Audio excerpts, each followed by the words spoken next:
Hi, and welcome to Three of Skeins. It's me, Lisa. Hi.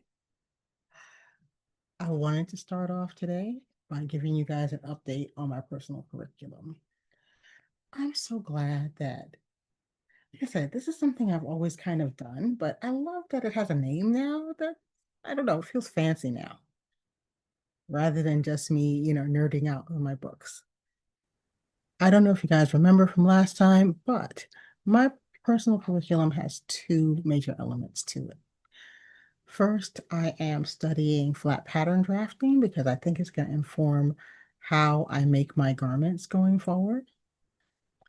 Because my theory is if I have a personal pattern that already fits, I can modify any pattern that I come across to fit really easily. So what I've been doing is there's a book called Metric Pattern Cutting, and the author name is Aldrich, Winifred Aldrich, as a matter of fact.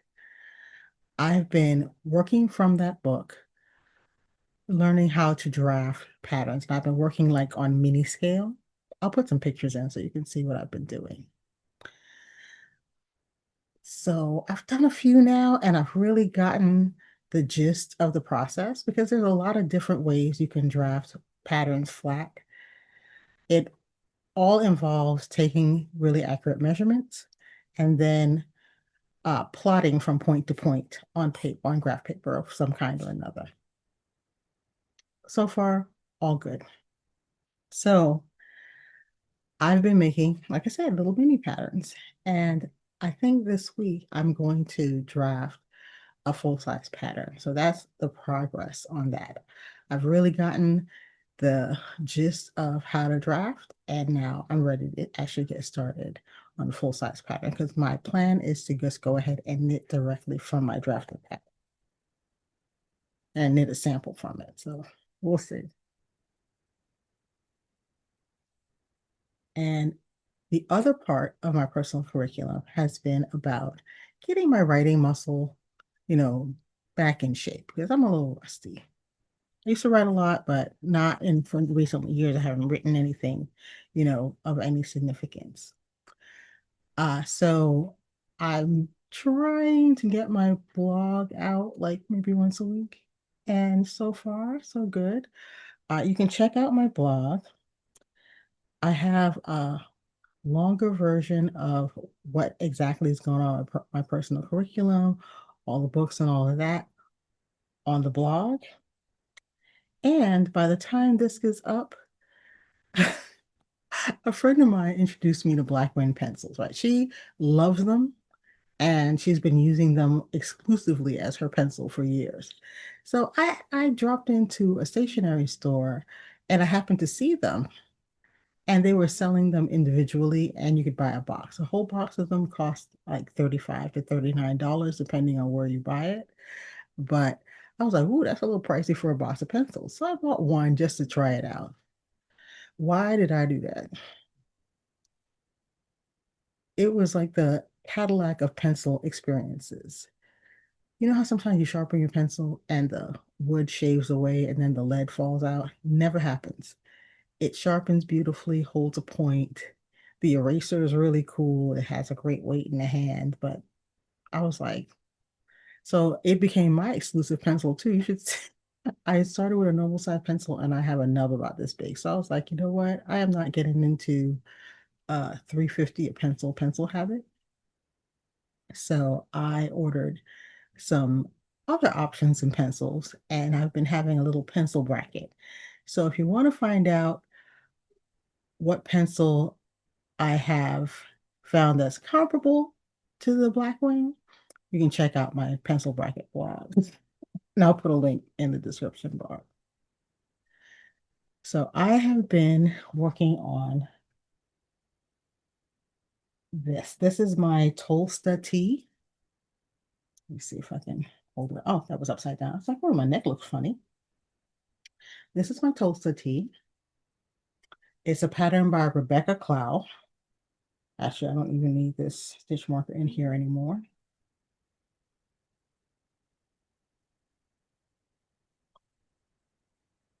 It's just a really lovely t-shirt, but the best part about it is this yarn. I am working in Radient cotton by, it's Fibra Natura, but it's distributed by Universal Yarns. Look at that glow. I love this color. It's got a nice weight to it, but it's not heavy. And I love how it just shows my stitch definition. So I am finished with my bust darts now. I'm doing vertical bust darts. So the rest of the sweater is just knit straight down to the hem. And I'm going to do a turned hem on this.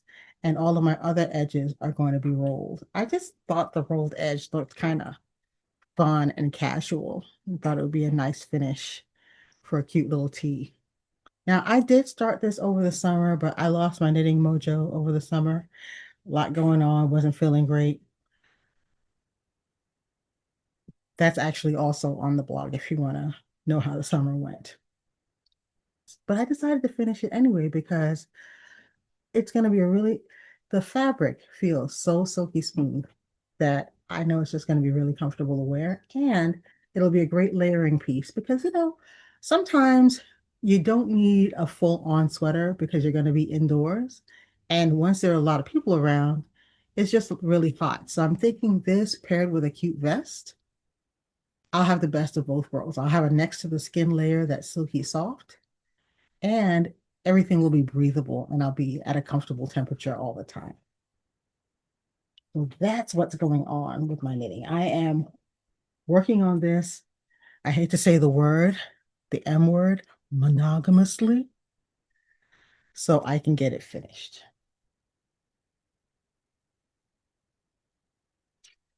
I made some notes, otherwise my brain gets scattered. Oh, yeah. I am participating in an online free knitting event. It's called the Knit Happy Summit, and it's a really cool event where a whole bunch of knitting teachers get together and they're teaching recorded classes that are free. And it happens over 4 days. I think it's going November 6th through November 9th. And you can take any class you want for free. I can't think of a better deal than that. And the classes are so diverse. I'm going to give you a little sample. There's a class of brioche cables. There's a class on picking up stitches. I'm doing a class called Understanding Ease, and that's going to tell you how to work with ease and use ease and size to choose the correct size for yourself.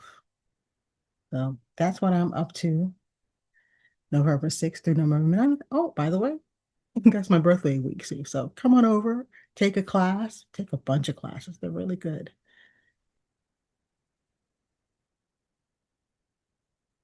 Next up, let me show you some things I picked up over the course of the month. Now, this month has been kind of a biggie for me because in October, I was teaching at the Minnesota Knitting Guild's event called Yarn Over. So I happened to be somewhere where there was a marketplace. And I made it to the marketplace. So, it's hard to like walk out of that type of thing with nothing. But let me show you what I got. I got a couple of books. And I feel fancy because the authors were there, so I got them signed and everything. I was like, I am fancy. I thought I had gotten this one signed too. Okay, turns out I did. Here it is. Look at that. I feel so fancy. This one is called Brioche Knitting. It's for beginners and beyond. So what it is actually is a course on how to knit brioche. And not only does it give you good basic instruction on brioche knitting, but it also leads you through different patterns and projects of various levels of difficulty so that you can build your skill as you go. I thought this was so cool because Brioche Mountain is one of the hills I haven't climbed in knitting yet. So I think after my fall winter curriculum is over, I will put this on my personal curriculum for the spring summer and finally learn how to knit brioche. Now, the one tip I did get from the author of this book, her name, Lesley Ann Robinson, she said knit two color brioche because it's easier. So start with two color because it's easier to tell which yarn, which strand of yarn you're supposed to be knitting with. So that was her top tip. Two color brioche is easier to knit. And the patterns are really cool. They are for everything from hats to garments. Let me see. I just passed a look at this. Does that look like fireworks to you too? That is just like screaming fireworks to me. I'm not ready for this yet, but I might be ready in the fall, in the spring for something like this. So we'll see how that goes.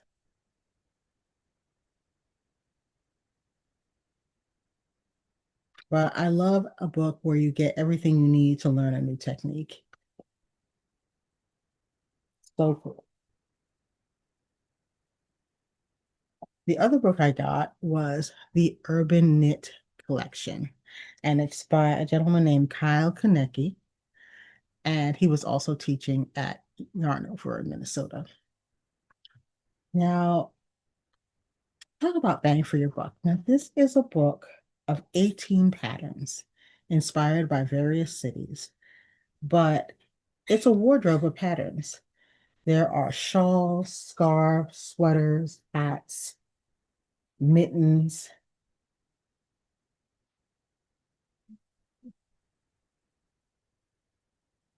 and all kinds of different styles. So if you like color work knitting, there's color work, there's intarsia. So for bang for the buck, you could actually knit out of this for quite some time. Absolutely love it. And the patterns are really interesting. Look at that. Gorgeous.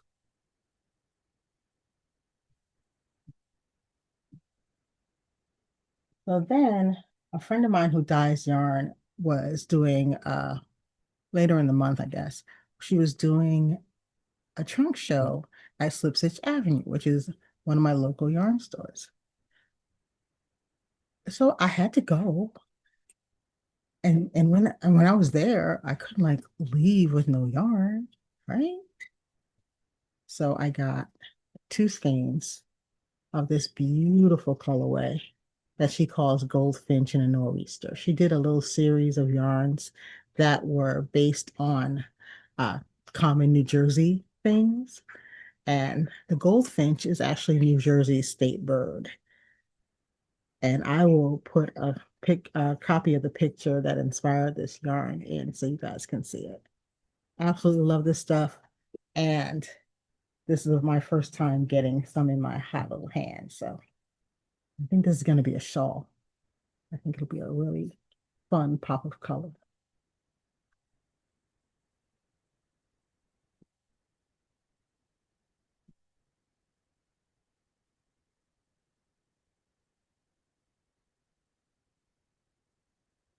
This month was also, I know it's been a big month for yarn events.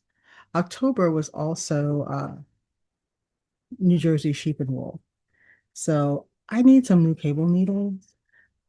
I have some old ones, but every one of them has like something I don't like about it. So I decided to try these prim ones. And if I like these, I will get them in a couple of sizes.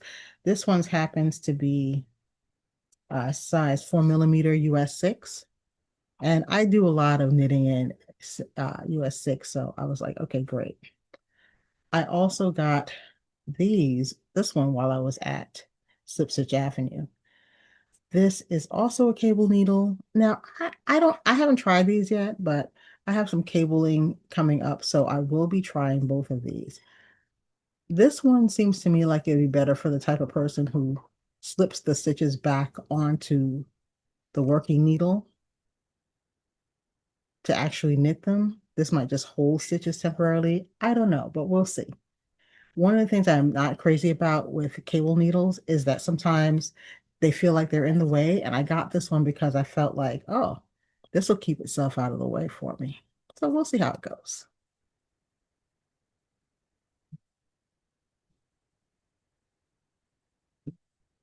And that was all of my Stashquisitions for the month of October.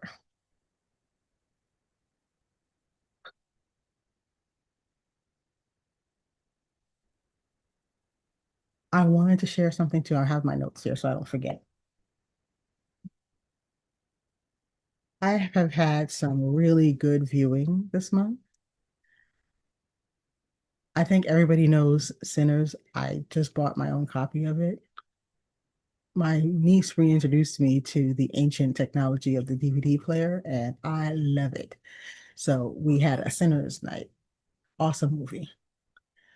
On YouTube, though, I found two really cool videos.